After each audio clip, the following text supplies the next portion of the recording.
Hello everybody and welcome back to another video here today on RJ's Trains. And well, it's York Week, which means the manufacturers are announcing a ton of new products. So within the last week, both Lionel and Atlas released new catalogs, brochures, pamphlets, whatever you want to call them. So today, let's talk about those. Well, I brought this because I like it. Well, hang on, you've just... No, I like it. This is brilliant, but I like this. Make sure to use code RJTRAINS at trains.com for $10 off any order $50 or more. And just before we begin today's video, I do want to have a shameless plug. It is York Week. So on Friday at 11 a.m. in the veranda room, the veranda hall, I don't know exactly what the technical term is, I will be on the YouTubers panel along with Peachy's Trains, Ben's Trains, and Eric's Trains. I believe there will be a live stream set up and somebody else will be recording it so you can go back and watch it if you're not there and you're not free during the time that it's going on. But we'll have giveaways, live Q&A, and it'll just be a grand old time answering your questions.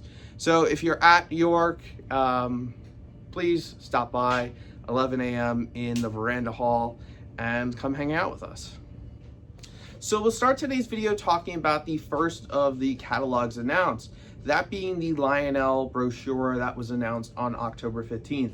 And now Lionel has been taking more of an MTH/Atlas approach, where they're doing these smaller releases, only a couple of engines at a time, a handful of freight cars, and doing them about a month apart. This way the pre-order deadline closes before the next batch of stuff is announced. So you don't know what's coming next. So you don't know whether or not to order or save your money. Anyways, so this was definitely the K4 catalog with over 20 different variations of the K4, including a brass hybrid version with the semi-streamlining, which looks really nice. Now, they have a K4 for absolutely everybody except for me. Now, the Long Island Railroad never owned a K4, but they did lease plenty of K4s. I think it's something like over 3 dozen K4s hit the Long Island Railroad at some point in their life. And I mean, Lionel's known for all these fantasy paint schemes. Like, you couldn't have given us one Long Island Railroad K4 fantasy paint scheme. I mean, we've got 250th anniversary K4, but you're doing all these other Pennsylvania Railroad K4s, but you could have given us a fantasy Long Island Railroad version. Now that would have gotten me. And for whatever reason, Lionel thought to do every other K4 except for that one. Now, one of the 20 K4s they announced, number 3750, which is actually the K4 at the Railroad Museum in Pennsylvania out in Strasburg. That one was leased to Long Island, so it did operate on Long Island Railroad, but at that price tag, it's just, I don't care for it enough to order one. I'm really happy for those PRR guys out there. It's an all new tooling, it's scale. This will probably be the nicest looking K4 that's ever been made in O scale. So I'm really happy for the PRR guys, but it's just not for me.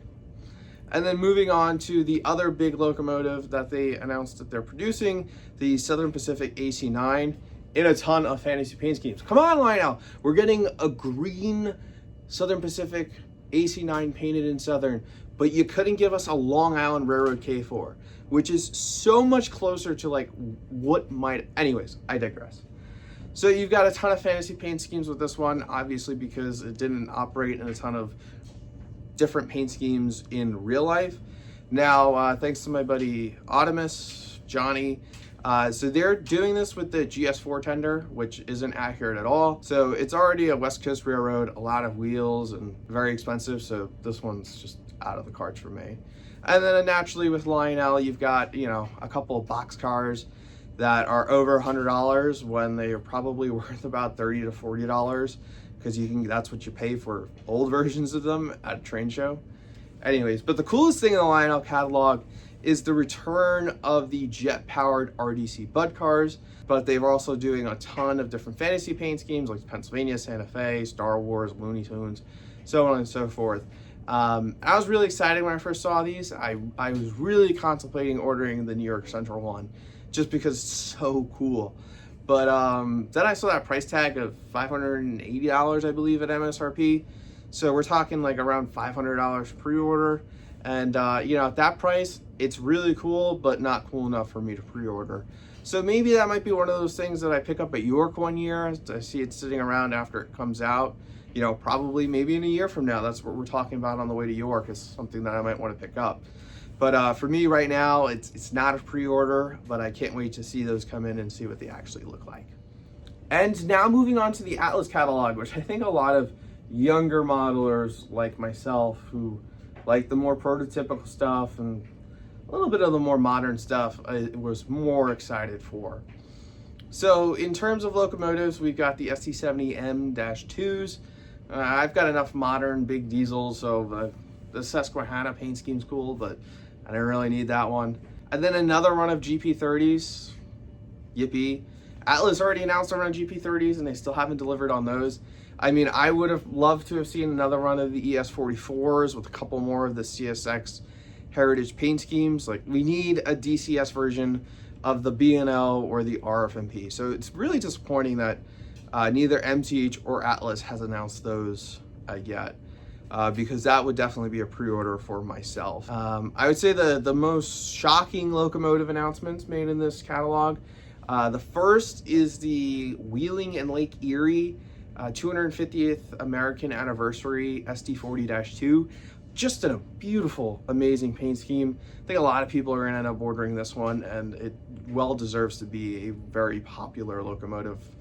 Just a amazing paint scheme that the Wheeling and Lake Erie put on this locomotive.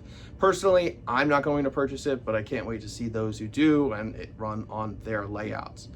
And then probably my favorite announcement, locomotive-wise, out of the two catalogs is the return of the Masterline MP15 DC. And so this is like the most detailed switcher ever made in O-scale.